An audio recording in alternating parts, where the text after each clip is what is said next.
It is video time. San Diego Comic-Con video time. I got a whole stack of books here, stuff that I picked up at the show.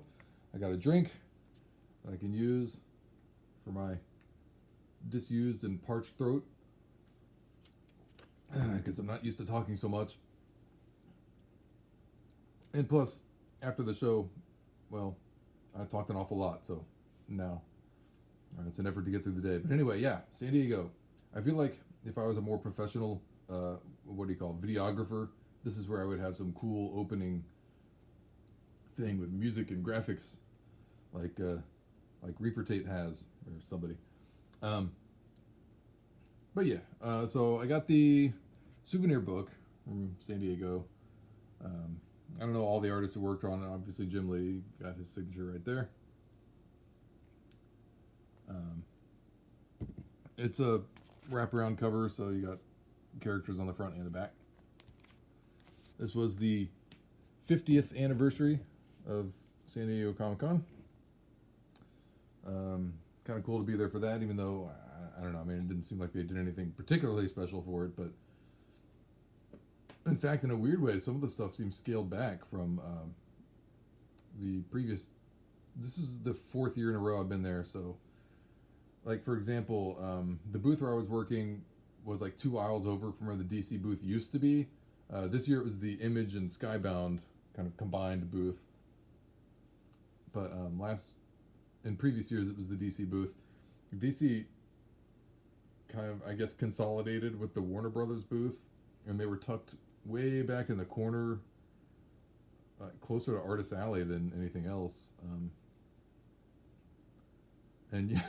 You know, these big media cons, Artist Alley is really the ghetto, which is too bad because a lot of great artists over there. And I got an autograph from one of them, which I'll show in a little bit. So what I was doing was I was working at the Red 5 Comics booth, just helping sell their stuff. It's cool. I'm not a particularly great salesman, but, you know, I do what I can. So just to show off like some of the Red 5 exclusives that they had this year, it's kind of funny actually, because in a way they kind of stole my idea, because I brought them my exclusive book last year and they were like, well, we'll give it a shot. And then this year they're like, hey, that actually kind of works, so let's see what happens if we do our own, kind of plan it in advance and do a whole bunch. So they had like 4 exclusives. Let me get rid of the souvenir book. Make it kind of easier to stand things up. All right, so this first book that they had, it was an exclusive cover for the 2nd volume of Riptide. That's actually like a good long ways away from coming out, but the first issue was already done, so they're like, well, let's just print it up with a new cover and sell it at the con. So that's what they did, and yeah, that's pretty cool. And then there's another one for an upcoming series called Butcher Queen, which I think is like a science fiction thing. I haven't read any of these yet. And then this one is actually a flip book. So on one side it's this book, Angela della Morte, which I guess means Angel of Death. Obviously a sci-fi kind of book. And let's see if I can get more of it in frame here.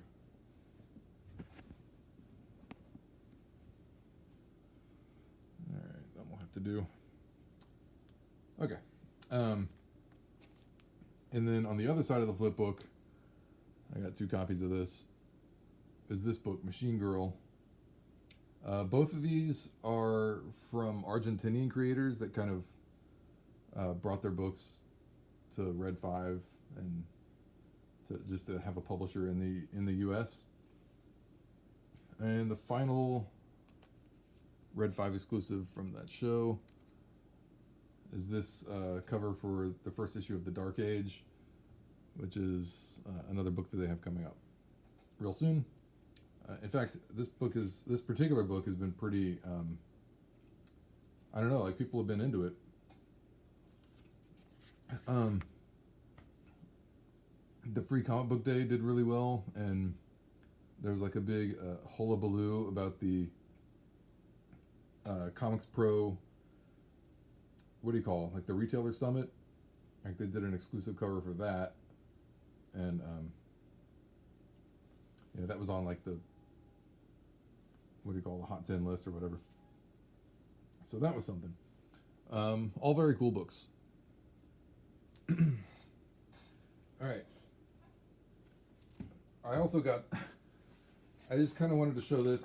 This is probably not going to fit in frame at all, but I got like this poster for like this Transformers thing, and it's signed by a bunch of guys like Flint Dille, who I don't know if you know him. I think he wrote Transformers the movie. There's a bunch of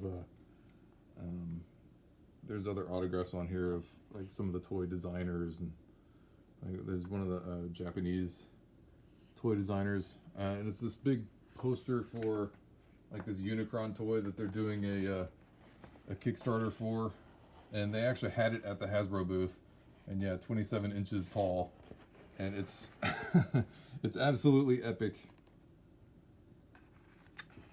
So yeah, that's kind of cool. And I just got that for free. So had to get that. And then I stopped by the Entertainment Earth booth to pick up a Gay Pride Darth Vader. And they call it a prototype edition. It's like the old style of the original toys, and then they just did them in all these rainbow colors, and like yeah, it's got like the card back is kind of a prism type thing. Sorry if that's hurting your eyes. Epileptics, you may want to turn off like 30 seconds ago. But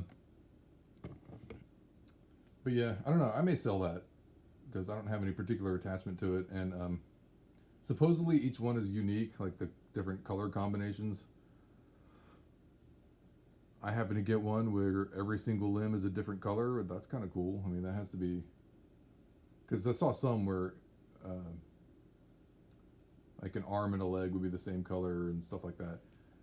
So having one where it's all different is probably, it seems to me anyway, something like that should be more sought after. I suppose the lightsaber is purple and the leg is purple, so I guess you could say that is the same, but yeah, whatever, close enough. I guess it would have made more sense to do a Gay Pride C-3PO, but whatever, I'm not going to argue with them. So there was that, and I also picked up a couple of Transformers while I was there. Just had to show these off real quick. So we got this Autobot Lancer. The funny thing about this is, you can see her in there. This is a character who appeared in the background of like one scene of one episode of the original series, and they're like, yeah, whatever, let's turn her into a figure. It was that, if you ever watched the Transformers back in the day, the original 1980s cartoon, it was the Search for Alpha Trion episode where that introduced Alita 1 and all the other female Autobots. So we got that. And the second Transformer I picked up, Galactic Man Shockwave. It's basically a kind of a repaint of the Shockwave that they put out just recently. This one is gray instead of purple, and what it is back in the day there was like a Radio Shack knockoff version of Shockwave that was colored gray, and I think it was called Galactic Man, although colloquially it was known as Shackwave because it was available from Radio Shack. But yeah. So, I don't know, just weird weird that they did that, you know. Just one of those things. Still, kind of cool. Aside from comics, my other passion is the Transformers, I suppose. Well, I have numerous passions, but that's definitely one of them. One of the oldest. Alright, so, moving on. I went around to different booths, picked up a bunch of stuff from different creators. I went by Art Germ's booth, and he was sharing it with Derek Chu, and I didn't get anything from him. I'm not sure. I don't know. I don't remember if he actually had anything for sale aside from prints, which I don't really have a lot of space to display prints, so I didn't bother to get any. It's too bad too, because our booth was like right next to Neil Adams, and his tables are just covered in prints, just tons of stuff that it would be cool to have, but oh well. Anyway, Archer signed this for me, so yeah, nice guy. This is basically, it's just a sketchbook and a con exclusive sketchbook that he puts out every year, and the artwork in it, it's his stuff. It's absolutely beautiful. So we got that. That's very cool. All right, I stopped by the Coffin Comics booth, met Brian Polito, picked up this issue of Lady Death. Try to recenter everything here. All right, so obviously this is an homage to Incredible Hulk number 340. Yeah, 340. It's a cool cover. It was drawn by Merritt Michaels. When I bought it, Brian Polito signed it, and then I took it over to Artist Alley, met Merritt Michaels, and he signed it for me as well. So it's double signed by Brian Polito and Merritt Michaels. And it's a beautiful cover. Yeah, I don't know. These homage covers are pretty cool. And yeah, it was $20. All right, so there's another booth where I kept kind of returning. It was shared by Tyler Kirkham, Mike Mayhew, and David Nakayama. Tyler Kirkham was never there when I went by, but I picked this up. This was actually, I want to say this is an issue of Symbiote Spider-Man, but I'm not 100% sure. Of course, it was a cover purchase. There's actually like a few different versions of this, where it's like this one is Gwen Stacy in the daytime, kind of leaning up against this black suit Spider-Mobile. And then there was one that was Mary Jane, there was one that was Black Cat. Some of them were at different times of day. The Spider-Mobile is different colors. And obviously Mary Jane and Black Cat are wearing different clothes. And of course some of them were Virgin covers, some of them were trade dress. But this is the one that I settled on because, I wanted to get something from a whole bunch of different artists and not just a huge number of books from the same artist. So even though there were variations on this one, I kind of like this one. Gorgeous cover. Tyler Kirkham, in my opinion, he's kind of underrated as an artist. I mean, he's good. There's no denying that. I don't see people talk about him in the same breath that they would talk about, I don't know. I don't know. Somebody else also famous. Well, famous amongst comics collectors. Anyway, this is the book that I picked up from Mike Mayhew. This is a Black Cat #1 exclusive cover, and when I went to the booth, I'd already gotten something from David Nakayama. I'll show that in a second. I'll show that next. And then I went back there to pick this up, and one of the guys behind the booth was like, "Oh, and when you get that, I'll sign it for you." I was like, "Oh, you are Mike Mayhew," because I have no idea what he looks like. So yeah, he signed that there, gold ink.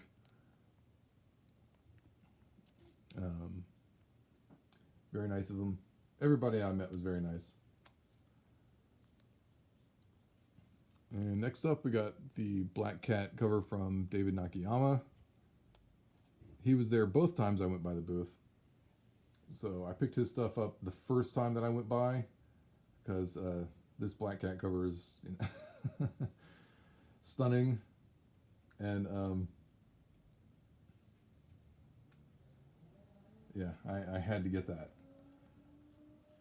And then the other book that I got from him, oh, and he signed it as well here.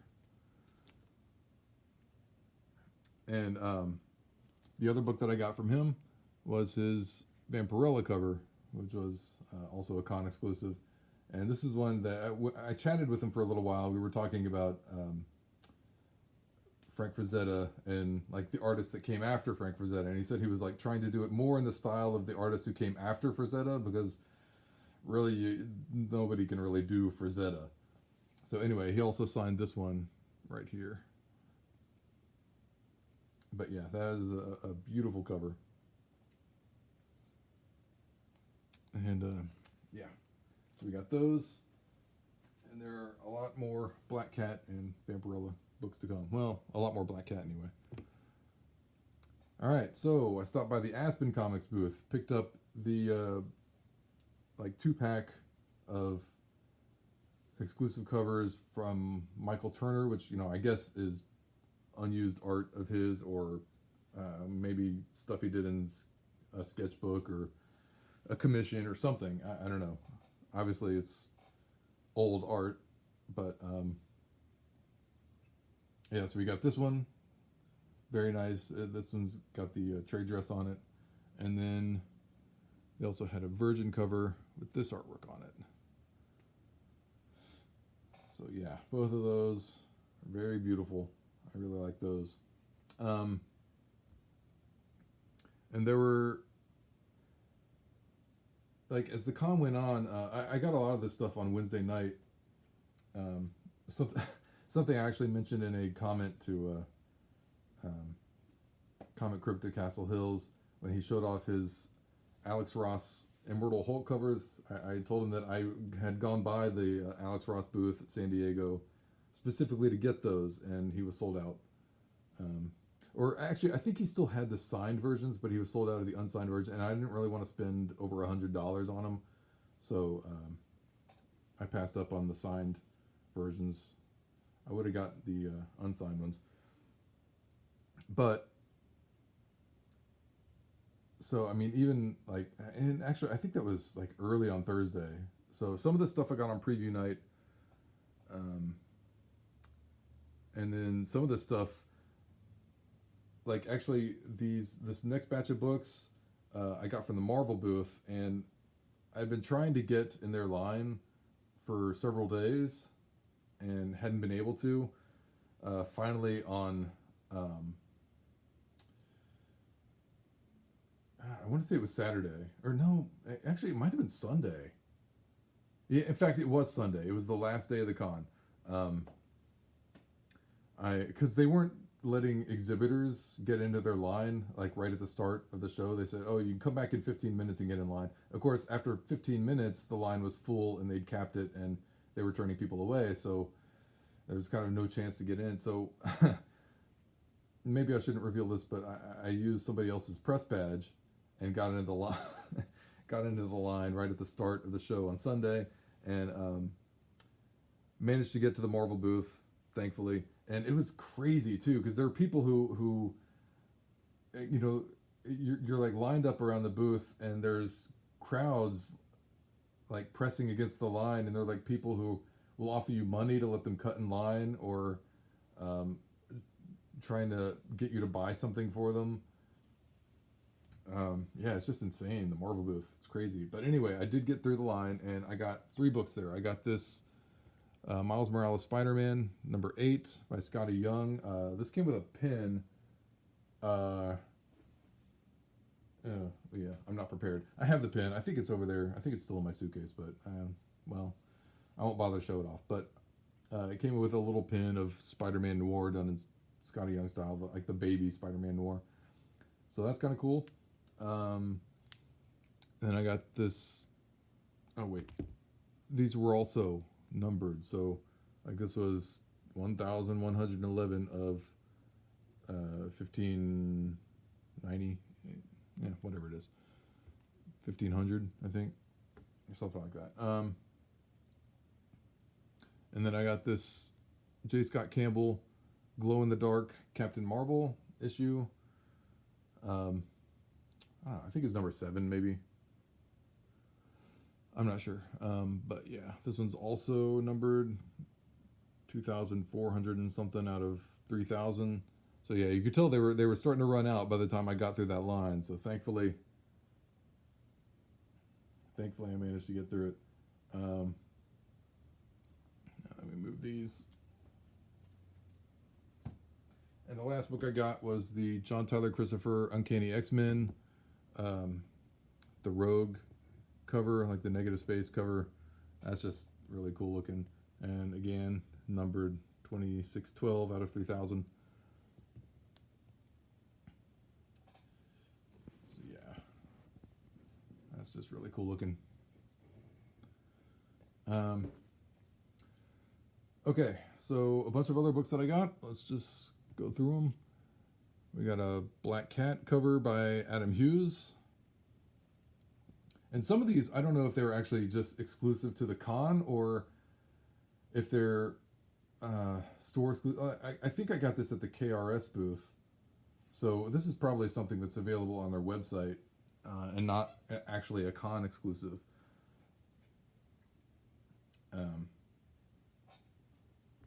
And that may be the case with a handful of these other books as well. This one I got directly from Joshua Middleton. This is his Vampirella cover. And this is, something that he's probably selling on his website as well.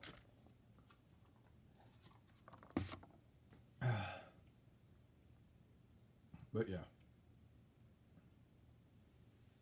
Just let you take that in for a second. Again, all these covers are really beautiful. So we got those. Next up, by the Bill Sienkiewicz booth, picked up his Black Cat. And that's, I really love this cover. What can I say? I'm easy to please. And he signed that as well, across the bottom there. That's really an interesting signature and kind of cool how it's like spans the entire comic. But yeah, very beautiful. All right, next up, got this one directly from Lucio Perillo, or perhaps his art manager. He was there though. I talked to him for a second, but yeah, this is Lucio Perillo's Vampirella, or I don't know if he's Italian or what. Maybe it's Lucio Perillo. Lucio Perillo's Vampirella. But again, yeah, look at that. That is beautiful. And kind of scary.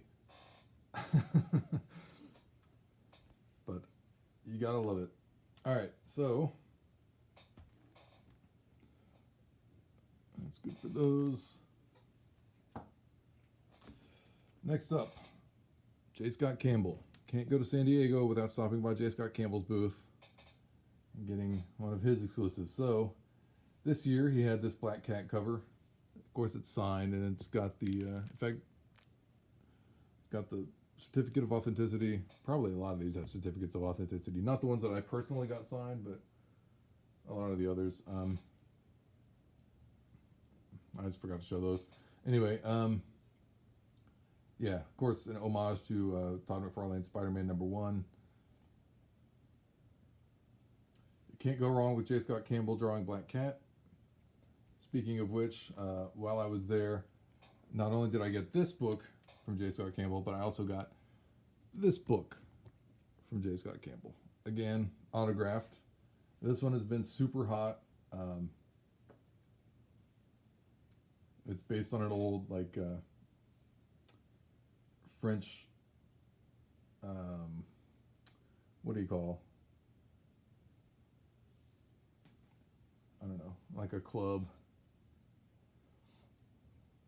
Early 20th century club or something like that. Anyway, yeah, it's got the lettering here where it's written with the first letter in black and the rest in red, and he signed it the same way with the C in black and the rest of his name in red. And yeah, that is also really beautiful. Super happy to have this. I got this one on preview night, and I don't remember if I went by there again on Thursday or not, but certainly by Friday it was sold out. And cost me a whopping $40, which is, you know, nothing for a book like this. Especially because it's going on eBay. If you look it up, it's going for like $150 to $200. It's crazy. But it's gorgeous. All right. Last book I got. And I'm super happy that I did this on preview night. Otherwise, it probably would have been impossible. But I stopped by the Image booth, and we got a Spawn number 299. Print run of 500. A Francesco Mattina cover. And yeah, they were selling these for, believe it or not, $10. So $10 would get you one of these until they ran out. And if you look at the sold listings on eBay now, the unsigned copies, which is what this is, are going for between $450 to $500. So yeah, what can I say? Best $10 I ever spent. And if you know you wanted to have two of them or one of them, you might as well have two. Am I right? Yeah, I don't actually have two. One of these is for a friend of mine. He was still manning the booth, so when I went through the Image line, he asked me to get one of these for him, and I did. So I'm going to give that to him, probably later tonight, and then yeah, then I'll only have one, which is sad. I also got the Walking Dead 193 San Diego variant that they had there, but I gave that to a CGC representative. They were going to get Robert Kirkman to sign it and get it graded, so I don't have that anymore. I mean, I'll get it back eventually, but it'll probably be next year, judging by the way they were talking. So yeah, but that is my San Diego Comic-Con haul.